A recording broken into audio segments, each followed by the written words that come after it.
Hello दोस्तों, राधे राधे। तो आज हम आप लोगों को एक भूतिया घर की कहानी सुनाने जा रहे हैं।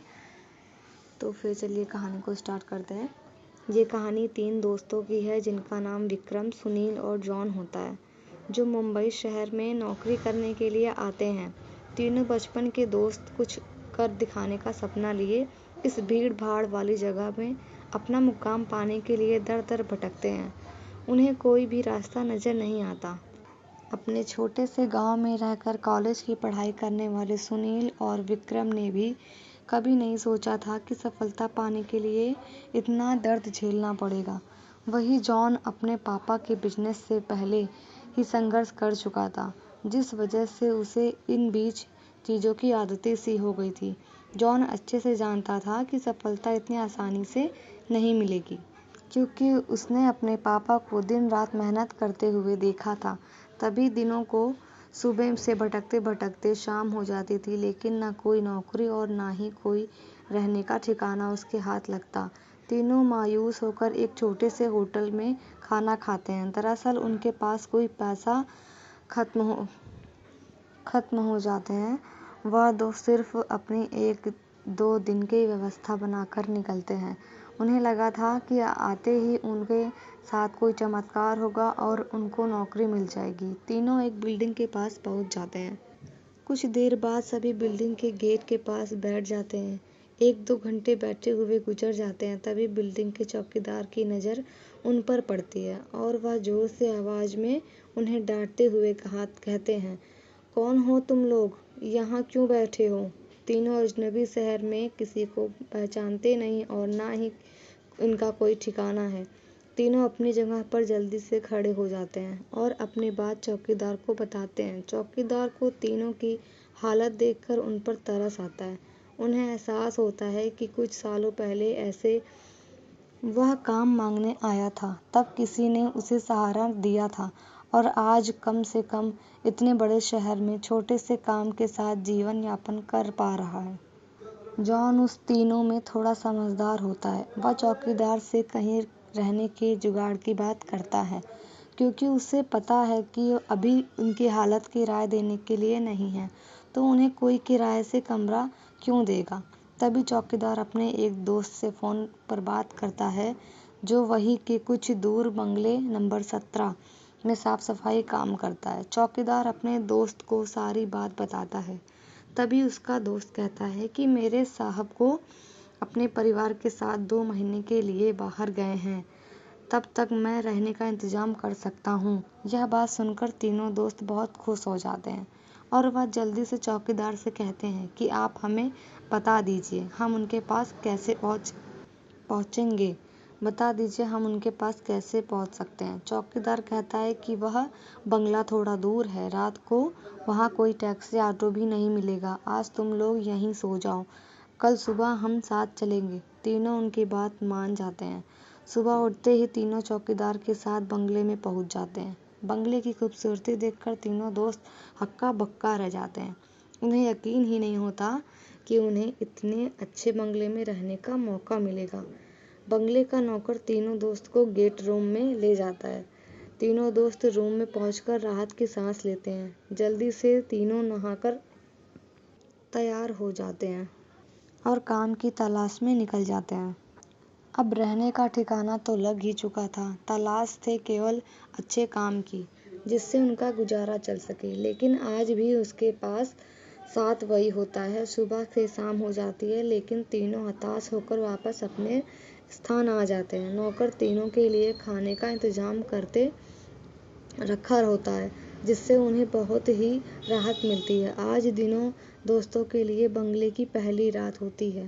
रात को 12 बजते ही अचानक विक्रम की नींद खुल जाती है और वह अपने आप को बंगले के तहखाने में पाता है, जहाँ पुराना सामान इकट्ठा करके रखा हुआ था। उसे समझ में नहीं आता कि वह यहाँ कैसे पहुँचता। तभी वह घबराया मैं अपने दोस्तों को आवाज़ लगाता है, लेकिन किसी को कुछ सुनाई नहीं देता। तभी उसके कानों में सब कुछ सुनाई देना बंद हो जाता है और सिर्फ एक औरत के रोने की आवाज़ जाती है। विक्रम चिल्लाकर पूछता है, कहाँ हो तुम? क्यों रो रही हो? अगले ही पल विक्रम अपने बिस्तर पे होता है। वह डर के कारण पसीने से लथपथ हो जाता है। वह अपने दोस्तों को जगाता है। सुनील और जॉन दोनों उसकी बात का मजाक उड़ाते हैं और कहते हैं, तुमने कोई सपना देखा होगा, इस बंगले में तो हमारे अलावा कोई भी नहीं है। और विक्रम भी अपने दोस्तों की बात का यकीन करके इस घटना को बुरा सपना समझकर नज़रअंदाज करके सो जाता है। सुबह उठते ही तीनों दोस्त फिर से तैयार होकर काम ढूंढने निकल पड़ते हैं, लेकिन जैसे ही वह बंगले के गेट से बाहर निकलते हैं, अचानक कोई औरत आकर विक्रम को चिट्ठी देती है, जिसमें लिखा होता है, तुम इस पते पर आ जाओ तो काम मिल जाएगा। और औरत अचानक भागते हुए उसकी नज़र में ओझल हो जाती है। तीनों दोस्त की सोच में पड़ जाते हैं कि हमें काम की ज़रूरत है या इस औरत को कैसे पता, लेकिन तीनों को काम की बहुत ज़रूरत होती है। उन्हें लगता है कि भगवान ने उनकी मदद करने के लिए किसी को भेजा होगा और तीनों उसी दिशा में आगे निकल जाते हैं जहाँ का पता उस कागज में लिखा होता है। यहाँ पहुँचते ही उन्हें एक बहुत ही बड़ी बिल्डिंग दिखाई देती है। दरअसल बहुत बड़ी कंपनी होती है और तीनों कंपनी के गेट पर पहुँचते ही वह वहाँ के सिक्योरिटी गार्ड को चिट्ठी दिखाते हैं। सिक्योरिटी गार्ड चिट्ठी नियुक्त विभाग के पास भेज देता है और जैसे ही प्रबंधक को वह चिट्ठी मिलती है तो उसमें उसके मालिक का हस्ताक्षर होता है। वह उन तीनों से पूछता है, आप हमारे मालिक को कैसे जानते हैं? तभी विक्रम जवाब देते हुए कहता है, मैं तुम्हारे बॉस का दोस्त हूँ। अब प्रबंधक के पास इनके काम देने के अलावा और कोई विकल्प नहीं होता। इस कंपनी के मालिक का हस्ताक्षर जो उस चिट्ठी पर मौजूद था। कंपनी के मालिक 7 दिनों से ट्रिप पर विदेशी कंपनियों के दौरे में गए थे और उस बीच उनके कोई संपर्क नहीं था, इसलिए प्रबंधक ने उन दिनों को काम पर रख लिया और अपने साथ उन्हें काम की जगह दिखाने के ले गया। लेकिन विक्रम अचानक ही दूसरे रास्तों पर मुड़ गया और वह सीधे बॉस के चैम्बर के सामने पहुंचता है और दरवाजे के ताले को पासवर्ड से खोल देता है। कंपनी का प्रबंधक यह देखकर के आश्चर्यचकित रह जाता है। उसे यही नहीं होता कि वह पासवर्ड केवल कंपनी के मालिक को पता है। वह इसे कैसे पता चला? अब प्रबंधक उसे कोई खास आदमी समझने लगता है। उसे पूरा यकीन हो जाता है कि हो ना हो यह व्यक्ति बॉस ने ही भेजा है और यह उसे बिना रुके हुए अंदर जाने की इजाज़त दे देता है। जॉन और सुनील यह सब देखकर समझ नहीं पाते कि विक्रम को यह सब कैसे पता। तभी अचानक विक्रम सभी को बॉस के चैम्बर से बाहर जाने को कहता है और चैम्बर का दरवाज़ा बंद कर देता है। कुछ ही घंटों बाद प्रबंधक को बॉस का फ़ोन आता है और बॉस प्रबंधक से पूछता है कि मेरे कंप्यूटर को किसी ने इस्तेमाल किया था। तभी प्रबंधक सारी बात बता देता है। बॉस गुस्से में मैनेजर को बोलता है, जल्दी से जाओ और उसे रोको, नहीं तो मैं बर्बाद हो जाऊंगा।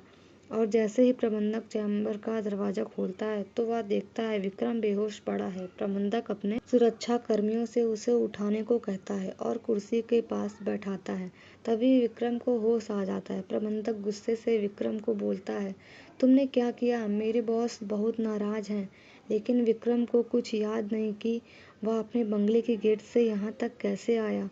दरअसल वह अपना बंगला पहले उसी बॉस का था और बॉस ने बंगले को अपने ऑफिस की एक लड़की के लिए खरीदा था और तभी कभी साथ रहता था, जो कि उसकी कंपनी में काम करती थी। बॉस पहले से ही शादीशुदा था और यह बात अच्छे से जानता था कि एक ना एक दिन वह उसके लिए खतरा बन सकती है, इसलिए वह उसकी निजी अश्लील वीडियो रिकॉर्ड कर लेता है। और जब एक दिन लड़की को यह बात पता चलती है तो दोनों में खींचातानी और करते हुए लड़की के सर पे चोट लग जाती है और वह दम तोड़ देती है। बॉस अगले दिन गार्डन में ही लड़की को दफना देता है और लड़की की मौत के साथ ही उसका राज दफन हो जाता है। लेकिन जब उस बंगले में तीनों दोस्त हमें आते हैं तो विक्रम गार्डन में घूमते घूमते उस जगह पर अपना पैर रख देता है जहां उस लड़की को दफनाया गया था, जिस वजह से उस लड़की का सीधा संपर्क विक्रम से बन जाता है। वह विक्रम के अंदर प्रवेश कर जाती है और उसे काबू में करके अपना बदला लेने के लिए ऑफिस प्रवेश करती है और बॉस की काली करतूत को इंटरनेट पे वायरल कर देती है। बॉस को विदेशी से ही गिरफ्तार कर लिया जाता है। उसका काला चिट्टा सबके सामने खुल जाता है और वह बेनकाब हो जाता है। उस लड़की के मरने के बाद ही अपना बदला ले लिया था। अब शायद उसकी आत्मा को शांति मिल जाएगी। तीनों दोस्त उस बंगले को बुरा सपना समझकर भूल जाते हैं और इस दर्दनाक कहानी का अंत हो जाता है। अगर कहानी ज़रा सा भी अच्छी लगी हो तो प्लीज़ लाइक और सब्सक्राइब ज़रूर करिएगा। धन्यवाद।